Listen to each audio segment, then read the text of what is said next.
Dog adoption organizations try really hard to match a dog's personality to the adopters, but sometimes it might seem like things are not going so well with the new pup. So, in this episode of The Great Show of Greyhounds, I'd like to discuss if this is just settling in pains or if the household is just not the right fit for the dog.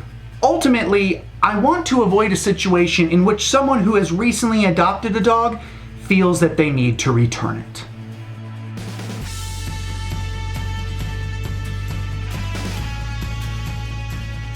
We have been fostering for an organization called Heartland Greyhound Adoption for many years now, and it is always a really happy day when one of our fosters gets adopted into their forever home. New adopters are so excited to be getting a dog and making it a part of their home. Though, for the dog, moving into a new home with new people can be stressful.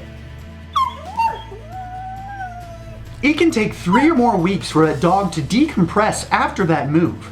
During that time, it wouldn't be unusual for that dog to lack an appetite for food, or to see them pacing around or panting a lot. That is frequently how they release their anxiety. We have found that during these first days that taking a slow walk can be a great way to release some of that nervous energy. Plus, it can be a great bonding experience. We will also have a crate set up with the door open so that the new dog can go in there if they desire some alone time to calm down. Between 1 and 3 months is the time period in which the dog figures out their place in the hierarchy of the household. So if there's going to be a behavioral issue, this may be the more likely time for it to manifest as they are figuring out the rules of the house. They are testing the boundaries to see what is allowed and what is not. That is why it is important to remain in contact with the organization that the dog came from, as this is when boundaries are set. If past this point in the relationship with the dog, it's not too late.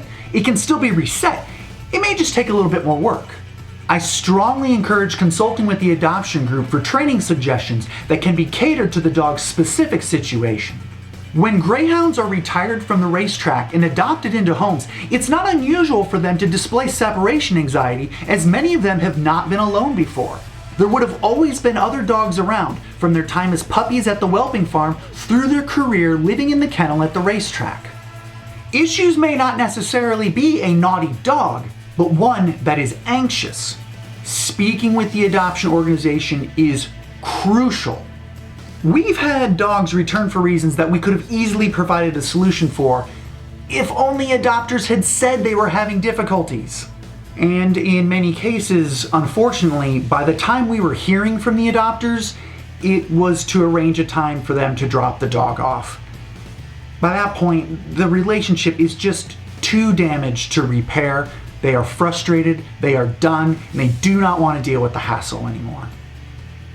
And that's really sad. I cannot encourage this enough. If there are issues with the newly adopted dog, I strongly recommend reaching out to the adoption organization before too much frustration builds up. Because the longer that the undesired behavior continues, the harder it can be to reset that relationship with the dog. If contacting the adoption organization, please keep in mind that they are staffed by volunteers who do this in their free time outside of their regular jobs. And I get it.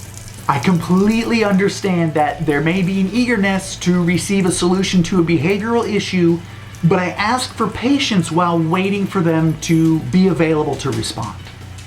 As I mentioned earlier, many times behavioral issues can be attributed to the dog processing separation anxiety. In the previous episode of The Great Show, I discussed some alone training exercises that might help, and a link to that video can be found right here. If you found this content helpful, then please like and share the video and subscribe to this YouTube channel with this link right here. Don't forget to follow us on social media at Great Show. Thank you very much for watching. Have a great day.